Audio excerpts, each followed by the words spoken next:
É preciso reconhecer que quando o assunto é Donald Trump, ninguém pode afirmar que entende como ele pensa. Há quem diga que Trump segue estratégias muito mais profundas do que somos capazes de perceber. Há quem diga exatamente o oposto, que ele não segue estratégia alguma, que decide pelo impulso sem se importar com as consequências. Talvez as duas coisas sejam verdadeiras. O fato é que a decisão de retirar as sanções da lei Global Magnitsky do ministro Alexandre de Moraes e sua esposa Viviane da empresa da família surpreendeu absolutamente todo mundo. Surpreendeu a imprensa, surpreendeu a direita, surpreendeu a esquerda. Os mais entusiasmados apoiadores do governo Lula e talvez nem mesmo o ministro Alexandre de Moraes, em seus melhores sonhos, imaginariam uma reversão tão rápida das sanções. Donald Trump é um presidente que não se sente preso a convenções diplomáticas, a expectativas da imprensa ou a coerências narrativas. Ele decide e decide no lugar mais poderoso do mundo. Convenhamos, um presidente que sobreviveu a um atentado que tinha tudo para ser letal tende a operar com uma percepção muito particular de risco e de consequências. Talvez a retirada da sanção não se encaixe em nenhuma lógica previsível. E é justamente por isso que este vídeo não traz certezas, ele traz perguntas e hipóteses. Meu nome é Emerson Zanin e você está no canal Auditando. Quem assiste meus vídeos talvez já tenha percebido que minha intenção não é comentar os assuntos no dia em que estão pegando fogo, até porque não tem uma estrutura investigativa de apoio, nem a quantidade de contatos que as mídias tradicionais e outros canais maiores de YouTube possuem. Sempre espero alguns dias para então, com base nas notícias e na minha experiência executiva no segmento financeiro e de auditoria, conectar alguns pontos e tentar provocar uma reflexão nova sobre o assunto em pauta. Além disso, moro em Brasília, o que favorece entender a dinâmica do poder e ter acesso a algumas informações dos bastidores da política.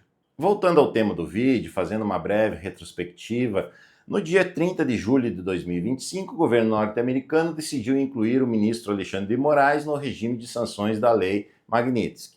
Não foi um ato silencioso. Houve um comunicado oficial do Departamento do Tesouro dos Estados Unidos explicando ao mundo por que estava aplicando aquela sanção.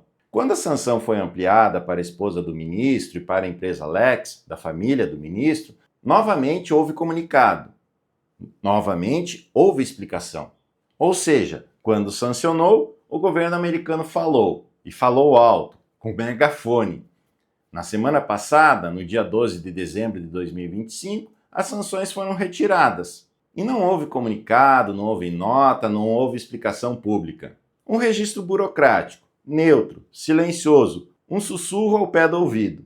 Apenas uma atualização técnica na lista do OFAC. O mesmo governo que explicou a sanção, silenciou ao retirá-la. Em auditoria, forma é substância e o silêncio também comunica. Afinal, se um ato é grave o suficiente para justificar explicação pública detalhada, a sua reversão, em tese, mereceria o mesmo nível de transparência. Mas isso não aconteceu. E é nesse contexto que surge a declaração do ministro Alexandre de Moraes no evento de inauguração do SBT News, dizendo: a verdade prevaleceu. Em linguagem institucional, ainda mais vinda de um ministro da Suprema Corte, a palavra verdade carrega peso. Portanto, essa frase não é neutra, ela exige leitura cuidadosa. Percebo que a interpretação seria outra se o ministro tivesse dito: o diálogo prevaleceu, ou o entendimento prevaleceu, frases que remeteriam ao acordo diplomático. Mas quando se diz a verdade prevaleceu, entra-se no campo dos fatos. Verdade em relação a quê? E isso nos leva a uma pergunta inevitável. A lei Magnitsky prevê 4 hipóteses para a retirada de sanções. A primeira delas é a constatação de que a pessoa não praticou a conduta que motivou a sanção. Essa é a única hipótese que fala diretamente em verdade ou falsidade dos fatos. As demais hipóteses tratam de punição posterior ao sancionado, mudança de conduta ou interesse de segurança nacional dos Estados Unidos. Talvez a verdade mencionada não seja a verdade dos autos, mas a verdade dos fatos de bastidores e os que vieram depois.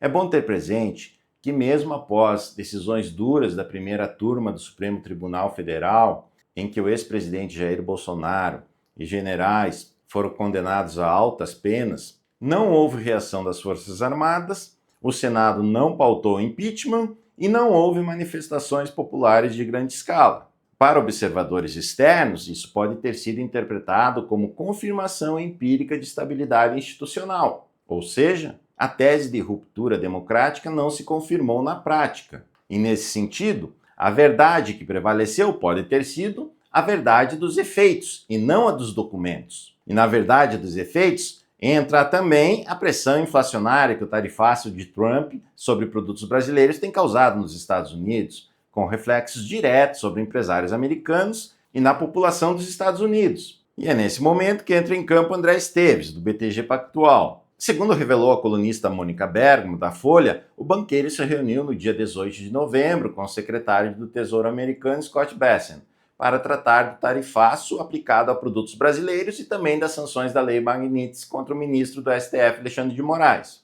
No meu entender, André Esteves, dono do banco BTG Pactual, quarta maior empresa em valor de mercado na Bolsa Brasileira, junto com os irmãos Wesley e Joesley Batista do grupo JF, dividem o posto de homens mais poderosos do Brasil, talvez mais do que o próprio presidente da República. Esteves joga as cartas do sistema financeiro. Os irmãos Batista, poder da indústria de proteína animal que ocupa parcela relevante do mercado norte-americano. De acordo com a colunista, o banqueiro afirmou ao secretário do Tesouro que as tarifas prejudicavam o Brasil, mas também os Estados Unidos, que viram a inflação subir. Afirmou ainda que o cenário no Brasil é de normalidade institucional e alegou para potenciais riscos aos bancos brasileiros caso incumprissem a lei Magnitsky de forma absolutamente literal. É lógico que essa conversa foi vazada à colunista para tornar público o seu poder de influência. Por outro lado, não vamos nos iludir. Nem tudo que foi negociado a portas fechadas entre banqueiros e governantes virá a público, especialmente quando envolve questões estratégicas. Na minha humilde opinião, a dificuldade dos bancos brasileiros em cumprir a Magnitsky teve pouca ou nenhuma influência na decisão de revogar a sanção contra o ministro do Supremo. Por isso, entendo que as verdadeiras moedas de troca ainda não vieram a público. E voltando aos critérios da lei americana, o enquadramento mais plausível para a retirada das sanções continua sendo o interesse de segurança nacional dos Estados Unidos. É aí que entram minerais obtidos de terras raras e talvez outros recursos estratégicos abundantes no Brasil. E só o tempo dirá se isso esteve na mesa e se nós, povo brasileiro, pagaremos a conta. O fato é que, apesar do governo Lula tentar capitalizar a retirada da sanção, para quem acompanha os fatos sem viés ideológico, fica claro que as coisas começaram a andar quando André Esteves e os irmãos Batistas entraram em campo. Outra vertente que não pode ser descartada é a movimentação política em torno das eleições de 2026. O presidente Lula já se lançou candidato. Perder para Lula não é uma opção. Ao mesmo tempo, vemos uma escalada da direita em países da América Latina. Isso nos leva a uma pergunta legítima.